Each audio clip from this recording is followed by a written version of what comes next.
Good question. At first glance, you might think, hey, liberalism may have this problem, but libertarianism certainly doesn't. In fact, it might be better at getting rid of soft despotism than conservatism. However, we have to be careful about drawing that conclusion too quickly. A few years ago, I gave a paper on John Rawls, and it was at a conference called Libertarianism For and Against. And the paper was called, Would Anyone Choose High Liberalism as a second best option? Okay. Rawls has argued that even if people don't see it as the ideal, they might accept it as the second best option or the best option that's going to work or that they're going to get, etc. And what I basically did was point out the kind of problems I've talked about in this lecture.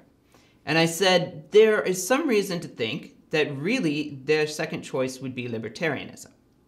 But then I had to qualify that. I said, but it depends on the form of libertarianism. Some forms of libertarianism are really friends to the Leviathan state in an important sense. They're still centralizing power and decision-making in the centralized government. Now, they want it to have minimal involvement in society, but they don't recognize any inherent rights to families, local communities, etc.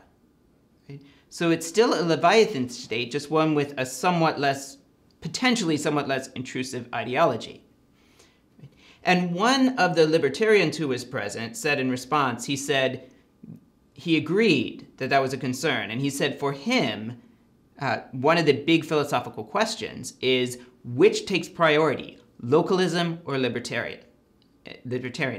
He's both a libertarian and a localist, right? And he has to figure out how to harmonize those. Okay. But we're going to talk about that in more detail when we get to the issue of conflicts between conservatives and libertarians.